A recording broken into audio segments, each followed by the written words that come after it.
Assalamualaikum warahmatullahi wabarakatuh, Tribuna dan pemirsa dimanapun Anda berada. Jumpa lagi di program podcast Tribun Jogja, dan kali ini tema yang kita pilih agak ngeri-ngeri sedap.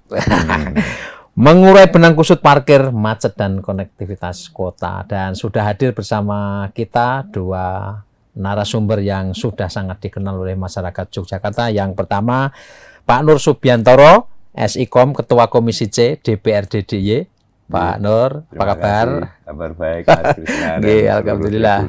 Di daerah Yogyakarta. Baik, yang kedua ada Pak Sumaryoto, SEMSI. Beliau adalah Kepala Bidang Pengendalian dan Operasional Dinas Perhubungan Daerah Istimewa Yogyakarta. Pak Yoto. Siap. Apa kabar, Pak? Alhamdulillah baik, Mas Krisna.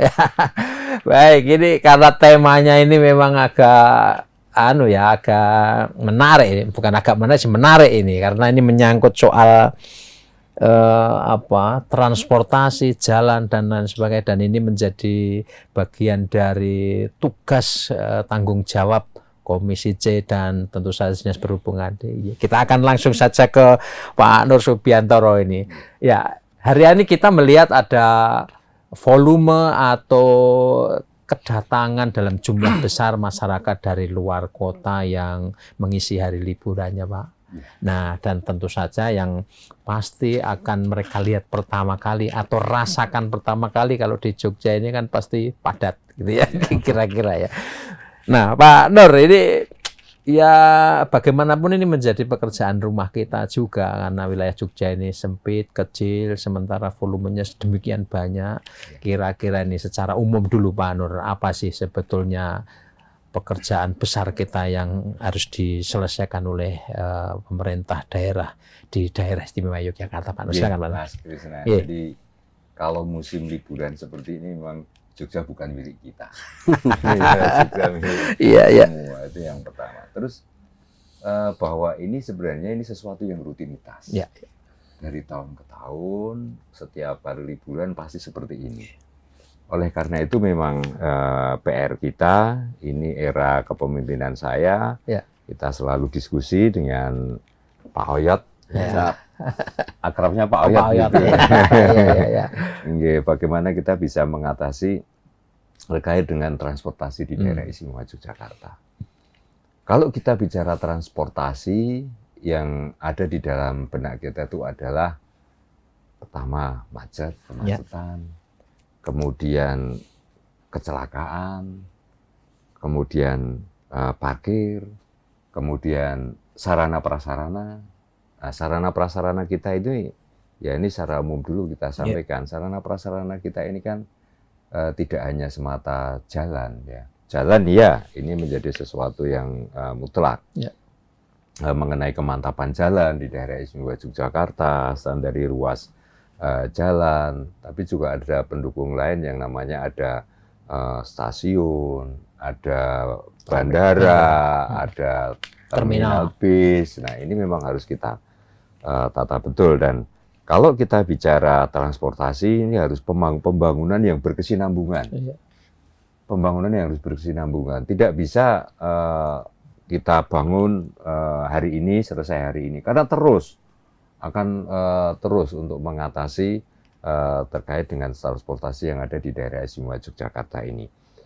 Karena ke depan ini sesuai dengan targetnya Ngerso Dalem dan juga pemerintah daerah, DIY ini kan menjadi destinasi wisata.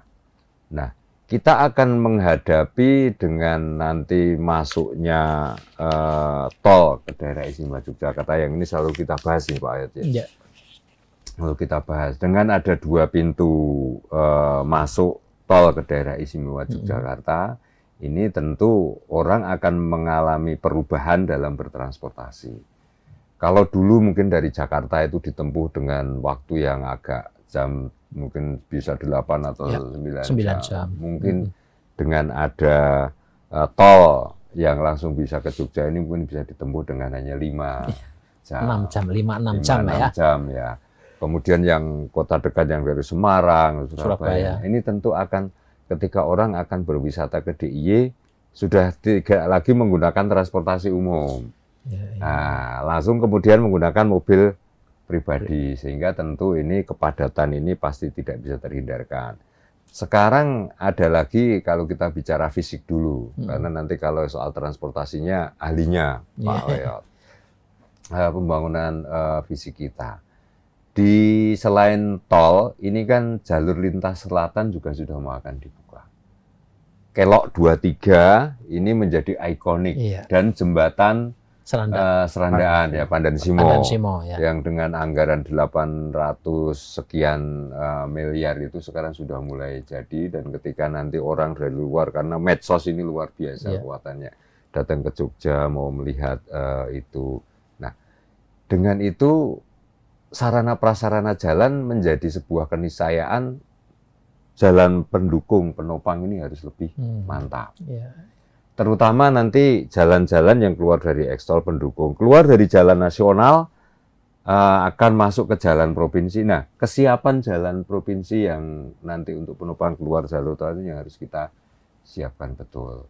Kalau tidak kita mulai dari sekarang, kalau sampai kita terlambat, maka tentu dampaknya di Dinas Perhubungan terkait dengan nanti kemacetan di mana-mana. Karena kalau kita melihat nanti datanya yang ada di Pak Yoto itu, kalau untuk penambahan armada, baik itu roda 2 maupun roda 4 ya Pak Yoto, dari tahun ke tahun peningkatannya luar biasa. Kemudian kalau data di kepolisian, itu kecelakaan yang timbul itu luar biasa. Oleh karena itu Komisi C ini kan mitranya PUSDM yang itu sarana prasarana dan juga Dinas Perhubungan. Dua hal ini tidak bisa terpisahkan. Kami selalu diskusi ketika sarana prasarana menjadi penopang untuk kelancaran transportasi di DIY. Kita juga mendorong bersama Pak Yoto ini bagaimana mindset pola pikir masyarakat DIY ini, ya ini yang nanti kita dorong betul bergeser ke menggunakan transportasi angkutan umum. Yang kita kan punya Trans Jogja, sehingga nanti ini yang akan kita dorong bagaimana caranya kita sering datang ke sekolah-sekolah, ke kelompok-kelompok masyarakat untuk nanti pola pikirnya itu juga ke transportasi umum. Dan tidak hanya sekedar sosialisasi atau mengharapkan kepada masyarakat, pemerintah melalui ide-idenya Dinas Perhubungan Pak Ayot ini juga memberikan stimulan. Naik Trans Jogja hanya 3.000 bisa keliling. Kemana saja ya. Sekolah, nah, pemerintah kan juga mengalokasikan anggaran subsidi untuk itu juga. Nah, ini dengan ini kita juga berharap kepada masyarakat agar ya bisa menerima kebijakan pemerintah ini dimanfaatkan dengan baik agar nanti permasalahan-permasalahan transportasi di DIY ini bisa teratasi. Gitu Mas. Ya, baik. Pak Nur, saya ke Pak Yoto dulu nih, karena tadi sudah disinggung-singgung ada istilahnya itu ya data besar yang dimiliki secara teknis kan pasti ada di Dinas Perhubungan, dan mungkin Pak Yoto bisa memberikan gambaran secara garis besar ya kondisi transportasi di DIY dan tentu saja infrastruktur pendukungnya. Pak Yoto, bagaimana ini dan apa yang menjadi fokus utama Dinas Perhubungan terutama untuk menyambut tadi yang sudah disampaikan Pak Nur tadi? Betul. Izin Pak Ketua Komisi Mas Krisna, perlu kami sampaikan kepada Tribuner. Tribuners. Jadi tadi secara garis besar sudah disampaikan Pak Nur, dan itu fakta yang terjadi saat ini. Kita juga tidak bisa kita justru berbangga gitu ya, Jogja itu macet, karena kita juga harus paham bahwa Jogja ini sebagai destinasi, sebagai tujuan wisata, dan banyak masyarakat Jogja yang menggantungkan mata pencahariannya di situ. Maka sikap kami adalah memberikan layanan yang terbaik. Tapi karena memang arus kendaraan itu cukup besar, ya mohon dimaklumi untuk masyarakat Jogja. Jogja bukan milik kita ya Pak Nur. Milik bersama gitu ya. Karena gimana tidak macet, sedangkan tanpa long weekend saja, kalau bicara soal data, kita itu sudah macet. Bukan macet Pak, padat. Hari-harinya merayap. itu sudah. Iya. Karena pada saat Agustus 2024, kami itu sudah menghitung jumlah kendaraan bermotor. Saya hitung aja yang tertinggi itu di Provinsi Jawa Timur, Pak. Jawa Timur itu untuk mobilnya ada 5,5 juta. Kemudian motornya ada 19,3 juta. Yang masuk ke Jogja. Bukan, Pak, seluruh di Jawa Timur, Pak. Kemudian DKI itu 4 juta. Mobil ya. 19 juta motor. Jateng itu hanya 1,6 juta. Dan motornya 18,8 juta. Jawa Barat ada 2 juta. Mobil 17 juta motor. DIY ini sebetulnya sedikit Pak. Hanya untuk mobil 380.000 mobil dan 2,8 juta. Cuma masalahnya DIY dengan jumlah sedikit itu kalau dirasiokan dengan luasan wilayah, ini DIY ini cukup tinggi gitu ya. Jadi rasio mobil per kilometer untuk DKI itu 1 kilo ada 482 kendaraan. 1 kilo. Di DIY 1 kilo ada 120 kendaraan. Bali yang pulau tersendiri Ya. juga tujuan wisata itu hanya 91 kendaraan per kilometernya. DKI ya memang sudah kita ketahui bersama kalau DKI itu memang dari dulu ya macet ya. Karena di DKI itu per 1 kilo itu ada 2,3 juta.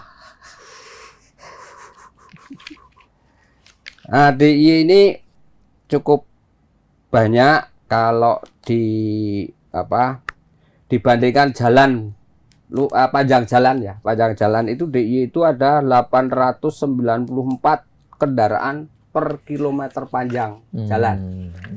Nah, sudah kita bayangkan tanpa long weekend saja di ini sih sebetulnya sudah merayap. Maka tadi disampaikan Pak Nur bahwa kalau tidak diantisipasi dari sekarang, kita nggak bisa bayangkan 5 tahun ke depan seperti apa. Nah, untuk rasio kepemilikan kendaraan, DIY ini cukup tinggi, Pak. Lebih tinggi di atas rata-rata nasional. Rata-rata nasional kepemilikan kendaraan itu 100 orang itu hanya memiliki 57 kendaraan. Tapi DIY 100 orang memiliki 79 kendaraan. Nah, yang paling parah itu di Kota Jogja. Kota Jogja itu 100 orang ada kendaraan 147 kendaraan. Wah, double ya. Satu orang. Hampir double ya. Iya. Nah, ini tentu dampaknya adalah kepadatan lalu lintas ya. Dan perlu diketahui juga bahwa kepadatan itu mengandung resiko kerugian yang cukup besar. Kementerian Perhubungan pernah menghitung kerugian akibat kemacetan secara nasional itu 77 triliun. Yang paling besar itu di DKI. DKI itu sampai 65 triliun sendiri. Sisanya dibagi di daerah, di wilayah, termasuk Jogja. Faktor apa saja yang membuat kerugian? Ya, pertama adalah umur teknis kendaraan sendiri. Jadi spare part gitu ya. Kemudian kalau kita perhatikan sekarang, kalau kita jalan naik motor dari rumah mau kerja, itu saya rasanya ngantuk, Pak. Karena produktivitas menurun sekarang itu. Dampak dari emisi gas buang yang ditimbulkan oleh kendaraan bermotor. Kemudian bahan bakar minyak yang terbuang sia-sia karena kemacetan. Dari BBM sendiri kerugiannya itu tercatat 29,7 triliun Pak, setahun Pak. Kemudian kerugian akibat penyakit yang dirawat di rumah sakit akibat mengkonsumsi emisi gas buang itu 38,5 triliun Pak. Ya tentu dengan banyaknya kendaraan menimbulkan emisi gas buang, mengakibatkan polusi udara. Di polusi udara itu mengandung karbon monoksida, itu yang membuat kepala Ngantuk, kita ya? pusing. Ngantuk, Iya. pusing. Belum lagi kerugian waktu, Pak. Harusnya kita janjian setengah jam berikutnya, namun karena jalan merayap sehingga 1 jam. Janji kita hilang. Padahal kalau janji itu soal investasi, kan fatal itu akibatnya. Jadi itu gambarannya, Ya. Pak. Bagaimana kondisi Jogja saat ini, belum ditambah dari luar saja kondisinya sudah seperti itu. Dan memang harus kita antisipasi, Pak. Tadi sudah disampaikan Pak Ketua Komisi bahwa infrastruktur terutama prasarana transportasi harus kita benahi, Pak. Karena kita berharap bahwa kalau melihat definisi transportasi itu adalah perpindahan orang atau barang dari satu tempat ke tempat lain. Bukan perpindahan kendaraan dari satu tempat ke tempat lain. Tapi yang terjadi sekarang ini adalah transportasi pemindahan kendaraan dari satu tempat ke tempat lain. Padahal kalau tujuannya itu asal tercapai, kan tidak harus membawa kendaraan sendiri. Maka simpul transportasi, prasarana, termasuk stasiun, bandara, mungkin juga terminal, memang harus kita benahi. Kami berharap bahwa masyarakat ini mengerti, Pak. Mengerti, jadi kalau mau kemana itu tidak harus bawa kendaraan. Dan saya juga berharap, kalau kita lihat sekarang, masyarakat kita itu malas jalan, Pak. Termasuk istri saya itu juga malas jalan. Ke warung 200 meter ya bawa motor. Padahal kita itu berharap, kita punya misi namanya sustainable mobility. Artinya pergerakan dari satu titik ke titik yang lain dengan berbagai moda bisa kita laksanakan. Misalnya dari rumah menuju halte Trans Jogja, misalnya jaraknya 200 meter, sebetulnya kan jalan nggak masalah. Tadi Pak Nur juga sampaikan, Dinas Perhubungan juga sudah memberikan contoh. Pada hari Jumat, kami ini bebas kendaraan bermotor. Kami harus naik angkutan umum, kalau enggak naik sepeda atau jalan kaki. Dan kami juga mencoba dari rumah jalan kaki, Pak, meskipun jaraknya 5 kilo, Pak, 1 jam. Kalau Jumat Itu harus tersosialisasikan, tersampaikan Iya. informasi itu, Pak. Kalau di Betul. Jadi kalau Jumat, hari Jumat saya pakai jalan kaki, angkutan Pak, dari umum. rumah. Ya ideal, Pak, 1 jam itu sesuai dengan saran dokter. Jalanlah jalan kaki 1 jam. Itu. Ya ini kita tidak hanya memberikan sosialisasi, kami juga harus memberikan teladan. Contoh ya. Iya, iya. Itu Mas Krisna. Ya, baik Pak. Dan memang terasa betul ya, dalam beberapa tahun terakhir Pak. Misalnya saya ini kan orang Gunung Kidul tuh. Kalau dulu kurang dari 1 jam saya sudah sampai di rumah. Sekarang butuh waktu Iya. kalau pas weekend atau 2 jam, 2,5. Nah, Pak Nur, kemudian terkait dengan apa ya? Karena Dewan juga fungsi sebagai apa namanya bagian dari pemerintahan, seperti pengelolaan pemerintah ini. Ada apa kira-kira tantangan kalau dari Dewan ini terkait dengan mungkin proses pengawasan dan juga karena beberapa pengambilan kebijakan itu kan pasti ada Ya. dukungan dari Dewan juga, Pak. Apa Nur ini? Alokasi anggaran. Alokasi Jadi anggaran, ya. begini, jalan itu merupakan sebuah aset. Ya.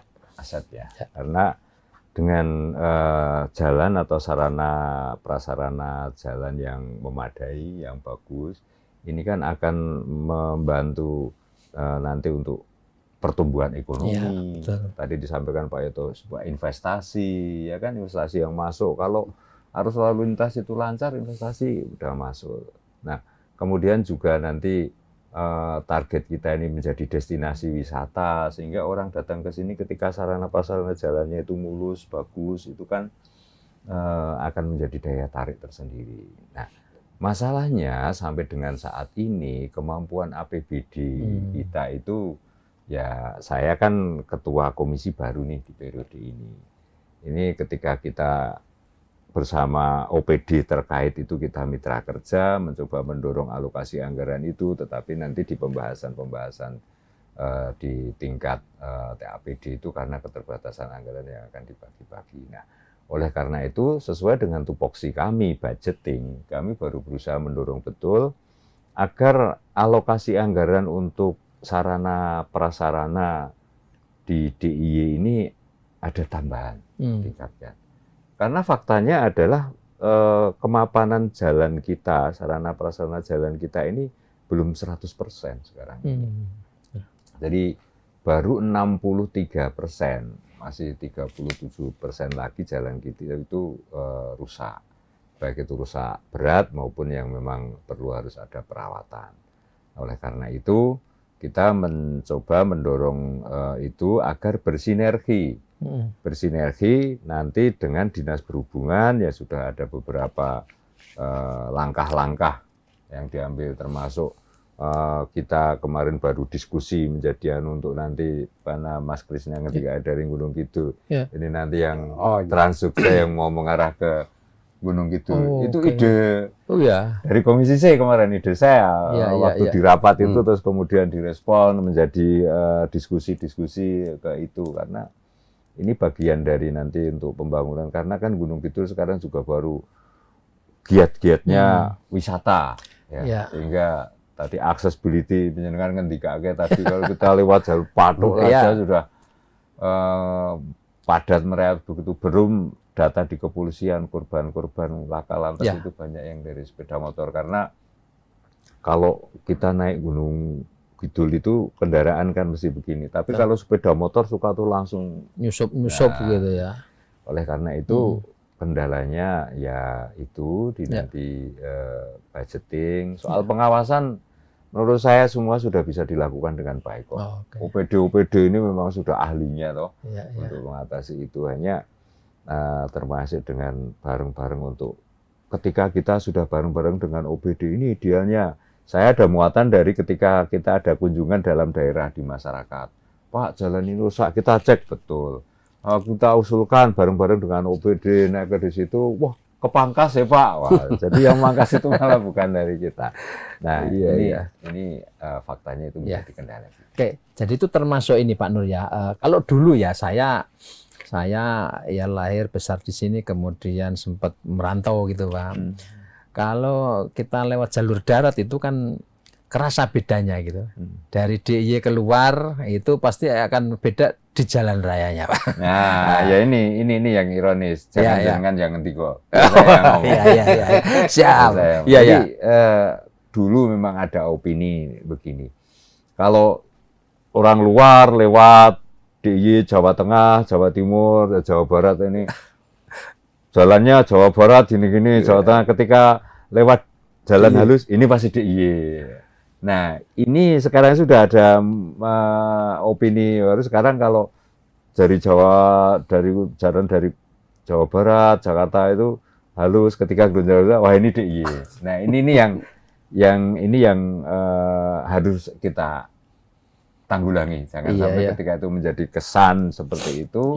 Kita repot. Ambil contoh kalau kita mau menyebut daerah luar ya, kalau kita bicara soal Bogor misalnya, bagaimana kalau kita bicara soal Bogor transportasi, yang ada di benak kita kan macet. Betul. Nah, tapi kan kalau di sana memang kalau Bogor itu penyangga ibu kota.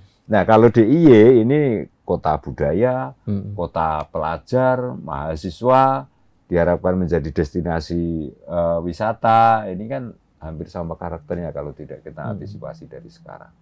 Iya, baik. Saya ke Pak Yoto lagi nih, karena secara teknis saya yakin akan ada di sana bagian. Nah, ini tadi karena tema kita ini kan benang kusut ya, gitu kira-kira. Nah, ini satu lagi yang kerap kali muncul jadi bahan keluhan adalah mengenai perparkiran, Pak. Nah, ya betul memang wilayah kota Jogja itu sempit betul, Ya. malah memang tidak ada tempat parkir khusus ya. Betul. Nah, gimana kemudian Pak ini supaya orang juga mempunyai keyakinan bahwa datang ke Jogja juga saya juga bisa menikmati tentu saja dengan panduan informasi yang lengkap tentang bagaimana kita cari tempat parkir di seputar Malioboro, Pak. Ya toh, silakan Pak. Iya Mas Krisna. Memang ini kendala utama Ya. orang berkunjung terutamanya di Malioboro adalah parkir ya. Karena di sepanjang Malioboro itu tidak ada parkir. Adanya di sirip-sirip dan di penyangganya. Maka saya mohon kepada pengunjung Malioboro, kalau mau menikmati Malioboro, jangan membawa kendaraannya masuk Malioboro. Di penyangganya bisa parkir di Ketandan, bisa parkir di Ngabean, bisa parkir di Taman Budaya, bisa parkir di Beskalan, kemudian sekarang juga dibuka di Utara Tetek itu ex Hotel Trio juga ada.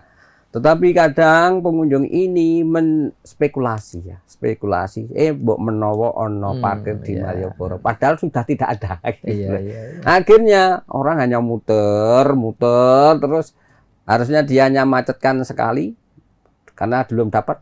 Masuk lagi, itu yang terjadi sekarang. Karena mereka berharap bisa parkir di Malioboro, karena di Malioboro tidak ada. Dia bisa parkir itu dari sirip-sirip, bukan di Malioboronya. Justru kalau mau menikmati justru dari penyangganya. Di kanan kiri Malioboro itu masih bisa sebetulnya. Ketandan itu kami kelola, Pak. Itu bisa menampung sekitar 100 mobil. Cuma masalahnya sekarang Ketandan itu baru direhab, mau divertikalkan, sehingga bisa menampung parkir lebih banyak. Tapi sekarang masih tutup. Nah harapannya parkir di kota itu kalau di negara-negara lain kan mahal. Iya, betul. Nah, Sodalem juga sudah pernah ngendiko itu, mbok nek parkir neng kota ki larang. Kalau mau murah parkir di pinggir-pinggir. Nah, kami sebetulnya punya lahan parkir yang cukup luas di Bandara Adi Sucipto sana. Oh iya. Dan masuk ke Malioboro cukup dengan Trans Jogja yang hanya dengan 3.000 aja sudah sampai ke Malioboro. Nggak perlu cari parkir lagi. Sudah parkir di sana saja.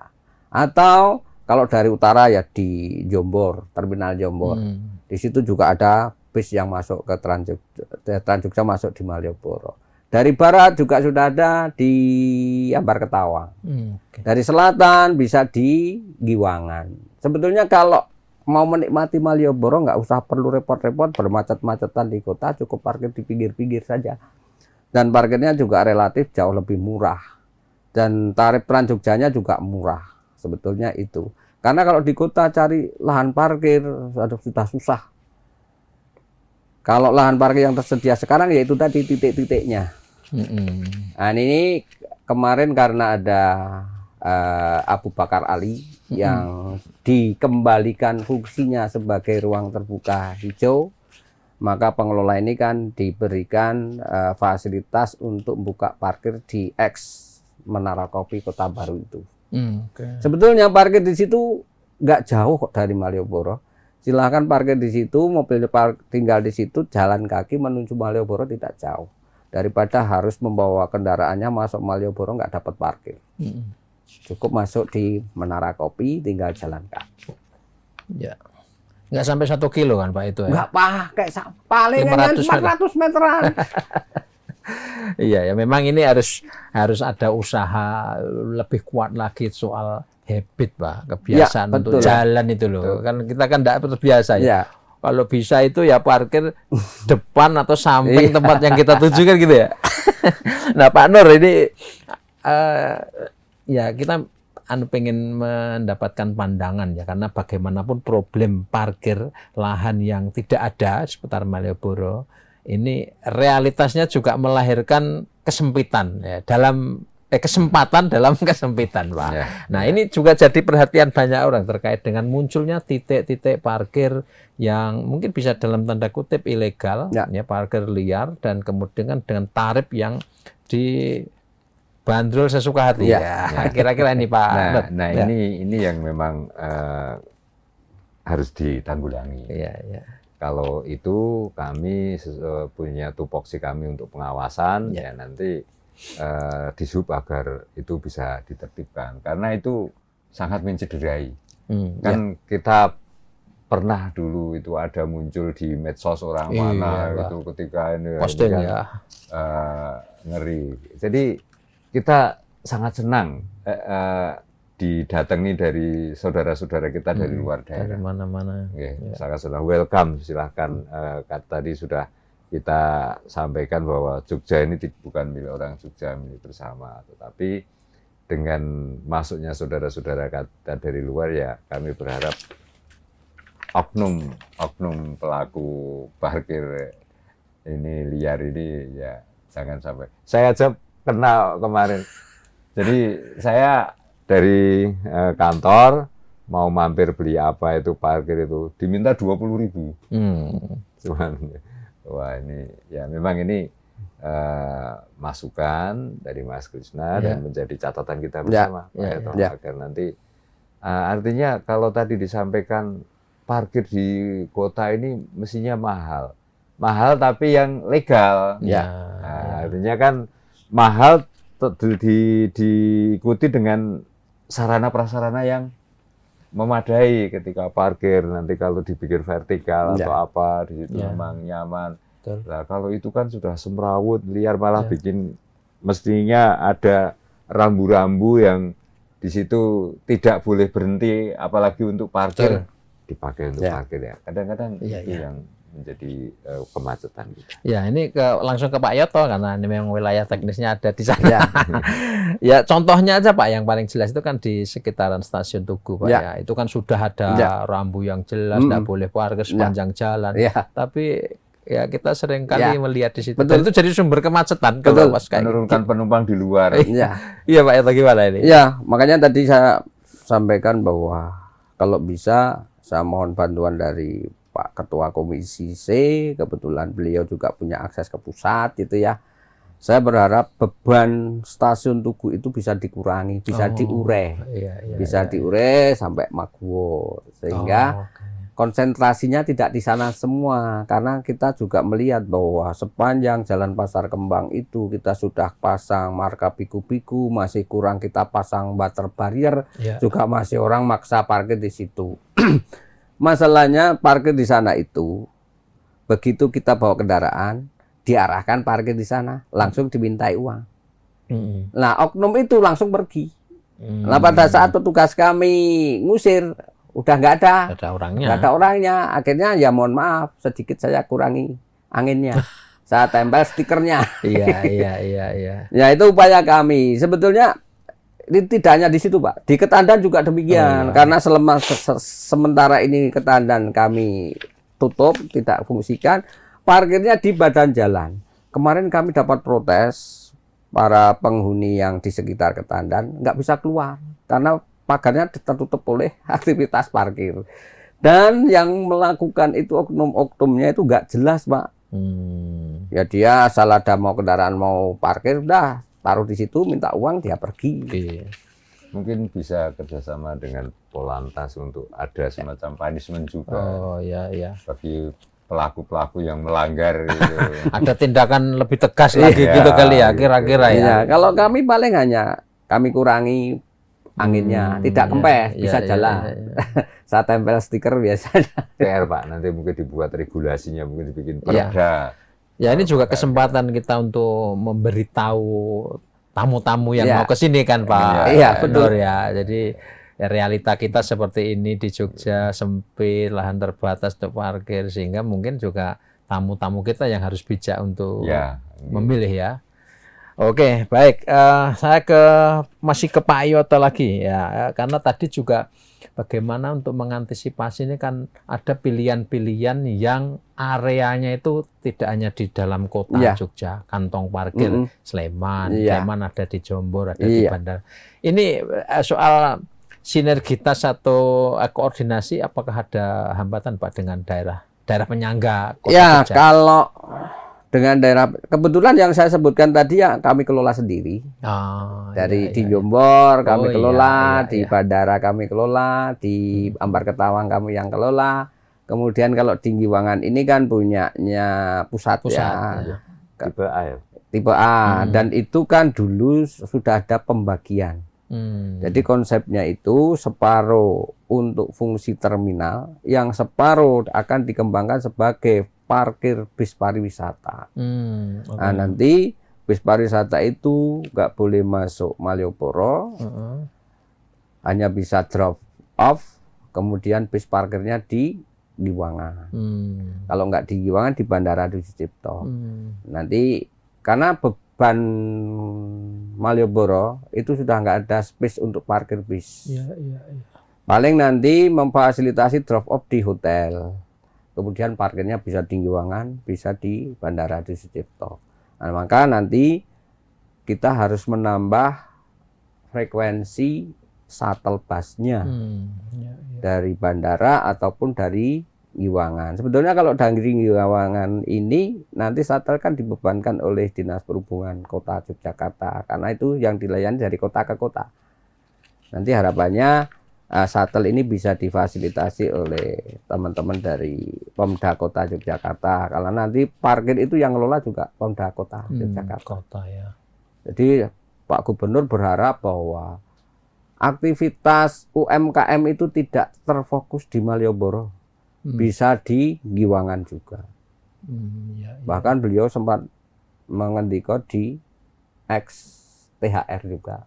Itu bisa dikembangkan lagi. Jadi shuttle itu berharap dari Giwangan mampir ke X Purawisata baru ke Malioboro, biar UMKM tidak tersentral di sepanjang Malioboro.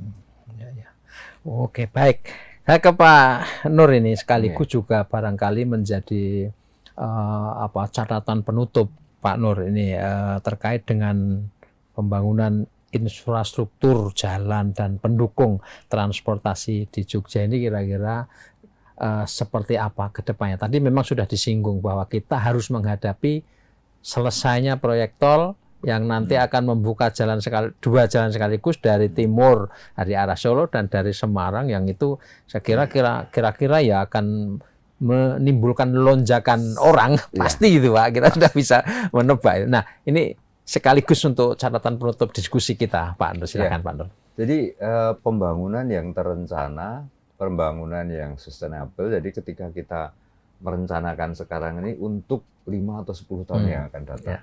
Jadi kalau kita bicara kemacetan itu tentu jangan hanya ketika ada ini liburan, ya ada liburan, ada jam-jam tertentu yang mengalami kemacetan.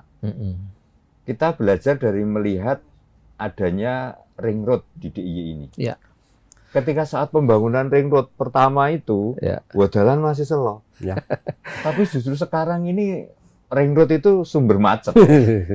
Betul. Di titik-titik tertentu, di traffic light dan jam-jam tertentu. Oleh karena itu menjadi keniscayaan menurut saya DIY ini harus mulai mencoba mencari jalur lain yang namanya outer ring road.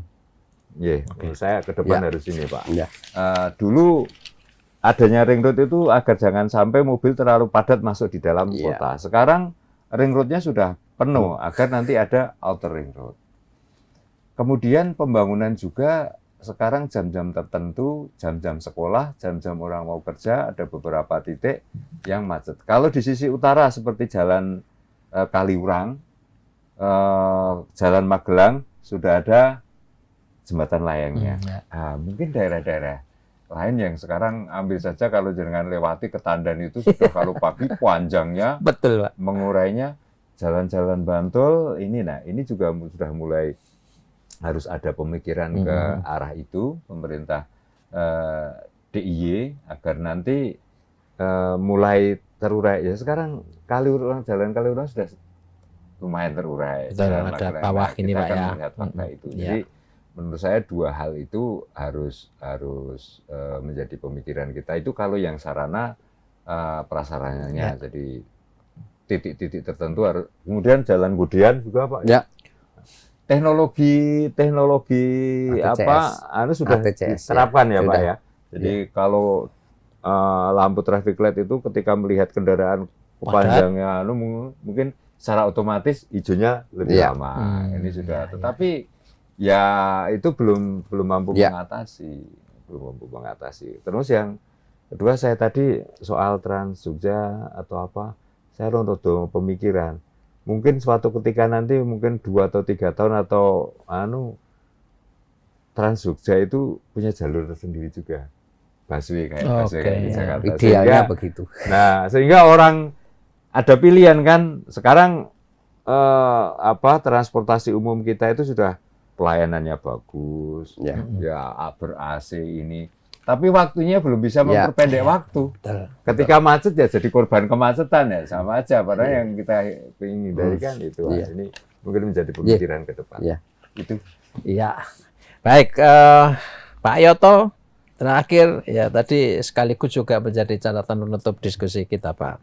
Apa kemudian yang menjadi semacam program inovasi yang itu tadi proyeksinya kan tidak hanya jangka pendek tapi jangka panjang kita melihat DIY nanti bagaimana kebutuhan sekaligus untuk memberi closing statement Pak. Ya, silakan Pak. Jadi gini, memang bicara soal transportasi kita kembali kepada rohnya bahwa transportasi adalah pergerakan yang dari satu titik ke titik yang lain. Yang penting sampai tujuan. Maka pesan saya, jangan malas jalan kaki. Kalau hanya sekedar kurang dari 1 kilo, saya kira masih untuk kesehatan kita masih cukup lah. Gunakan public transport. Dan jangan segan-segan membuka CCTV yang sudah dikembangkan oleh Kominfo, baik di DIY maupun di kabupaten kota, semuanya sudah memiliki kamera CCTV melalui MAM Jogja Prop. Jadi bisa diakses di situ karena masyarakat biasanya kalau dikasih tahu macet tapi nggak melihat realnya, maka dia kadang cari spekulasi.